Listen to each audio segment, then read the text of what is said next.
Every writer has a story to tell, but in order to tell their story, they have to learn about how that story even came to be.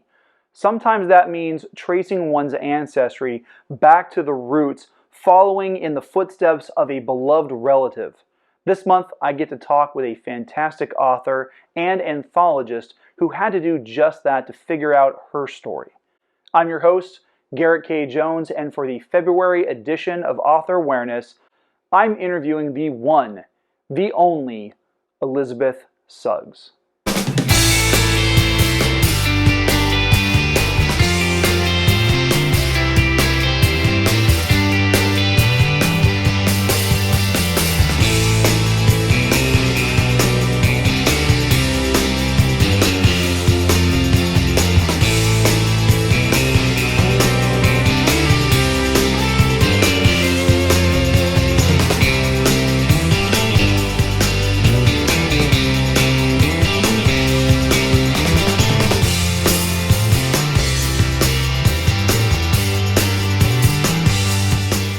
Welcome back to The Right Way. A couple of things coming up that you should be aware of.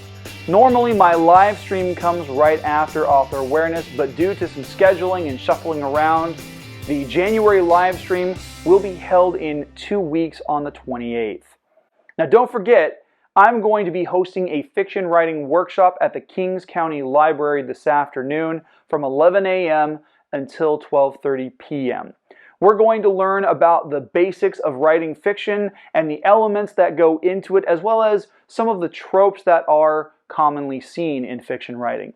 And then we're going to actually engage in creative writing, where we get to write out a story and share it with the people that are there.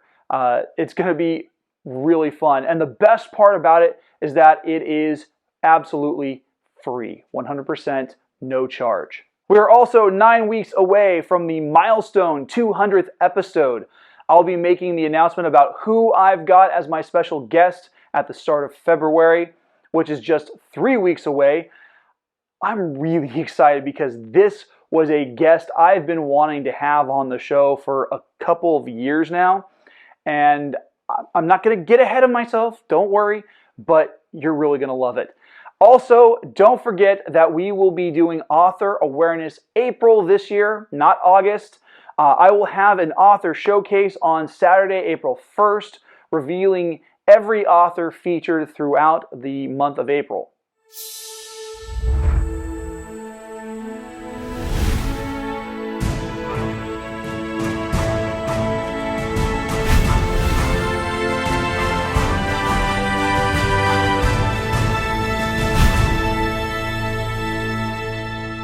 This month's interviewee was featured for Author Awareness August in the last couple of years. She and her co-anthologist Jonathan Reddick compile collections of genre-specific short stories like fantasy, science fiction, and horror. So here she is, and let me reintroduce you to Elizabeth Suggs. Elizabeth, thank you for joining me for this interview. Welcome to the show. How you doing? I'm good. Thanks for having me. Actually, I should say welcome back, because you and your anthology partner were on the show a year ago, and Wow. it was really good Long? to have you. Yeah, it's been that long. Wow. Yeah.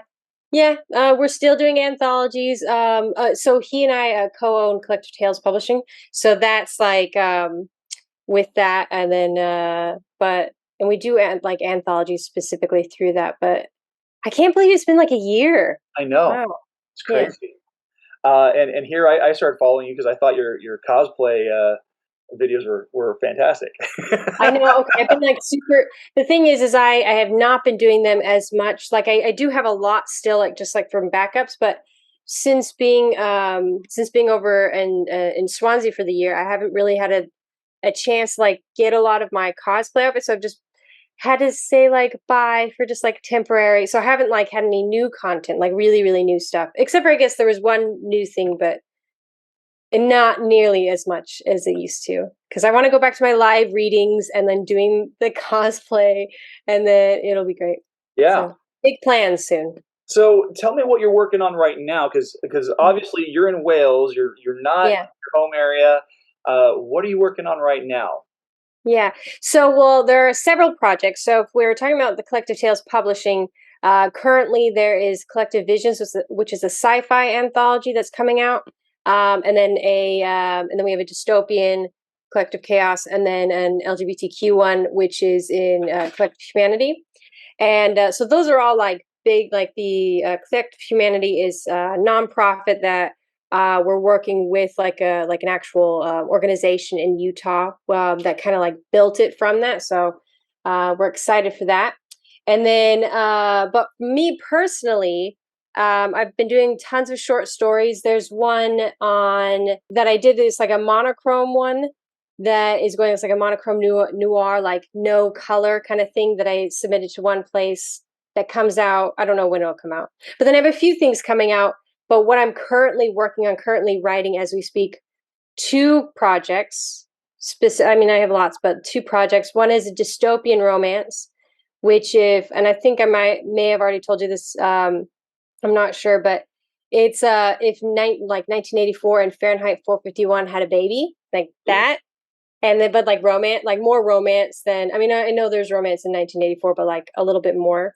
And then Love in the time of despotism.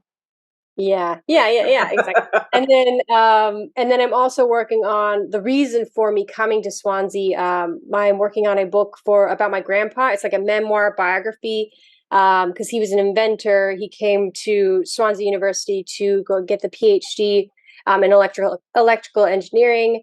And then yeah, so he made like one of the first cordless microphones. He made tons of portable calculators, and he doesn't have like a huge name, so like that's like my reason of like why. So I'm like trying to like find that and discover it, and by discovering him I'm like discovering myself. So yeah. How did you get into writing? Was this always like a lifelong dream, or was it something like you hit a point in adulthood where you're like, I want to put words to paper and make money from this?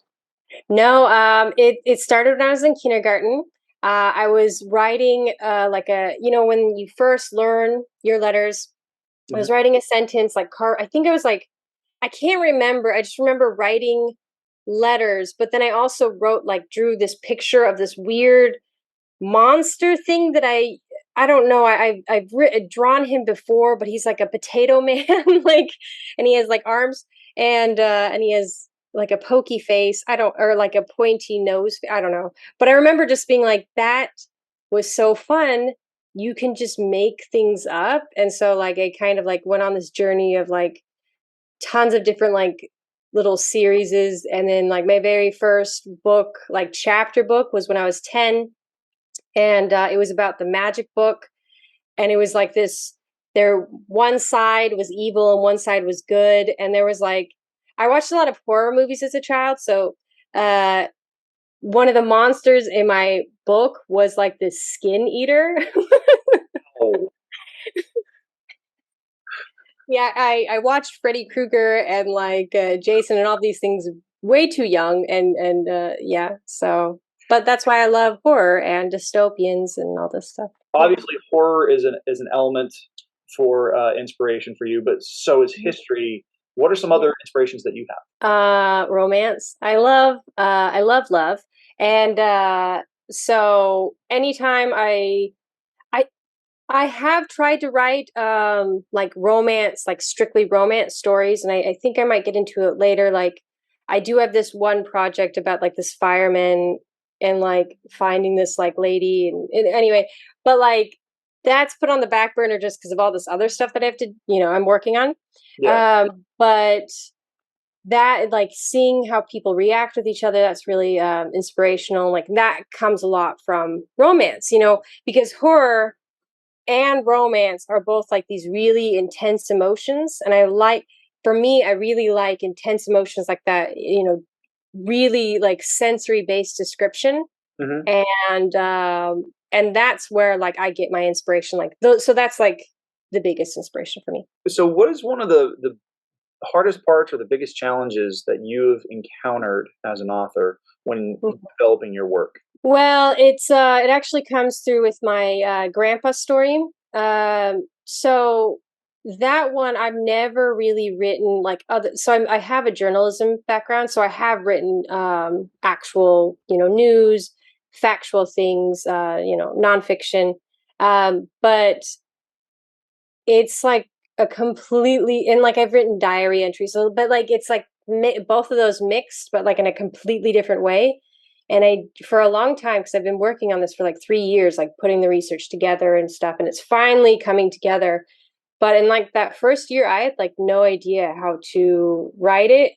And I was like afraid for a while, like how to put down my words and like, am I being respectful enough? Because that's another thing too. It's like, it's about my grandpa and it's about me. Like, my family's going to read this. Yeah. And like, my grandpa, like I love him to pieces, but he's not a perfect person. And I think the best way to show his story is to show all of it. And I think I was like really hesitant for a while too. And so that's been like the hardest thing, is like overcoming that. But I think I'm finally getting there.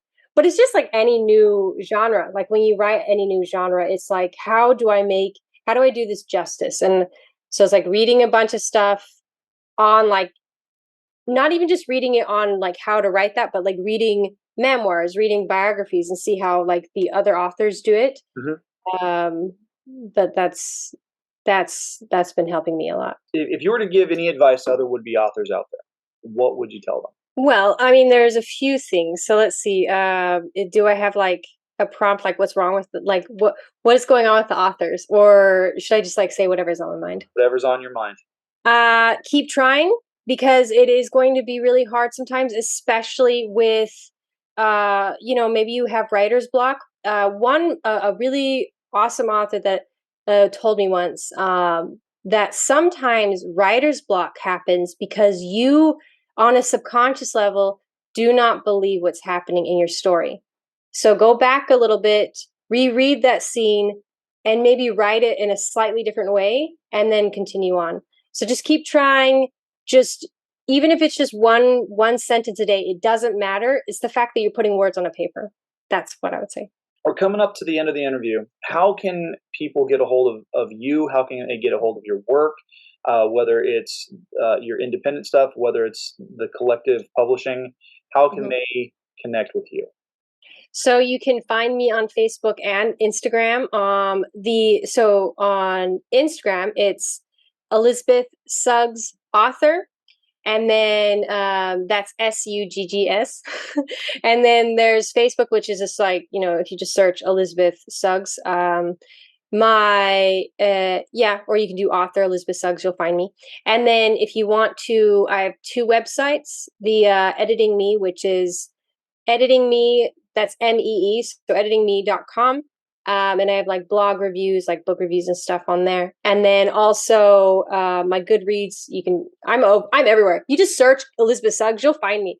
And then Collective Tales Publishing website is ctpfiction.com. And then there's like submissions for like, anthologies that are like, like I said, we have Collective Chaos and then Collective Humanity, which are both looking for submissions, and also a new book, which is 101, Darkness 101, Lessons Were Learned. And then that's like a horror one that'll come out for next year. Very cool. Well, thanks. Elizabeth, thank you very much for joining me on the show. Yeah, thank you so much. I really appreciate it. Good luck on your master's program. Thank you. It's almost done, so a few more weeks. If you're interested in connecting with Elizabeth through social media or picking up a copy of her book, you'll find those links by visiting the video description. If you're interested in seeing the uncut version of this interview, you can easily sign up as a supporter through Patreon. There are support options of $1, $3, and $5 per month, and all patron levels get access to the uncut interviews. But the higher you go, the cooler the rewards.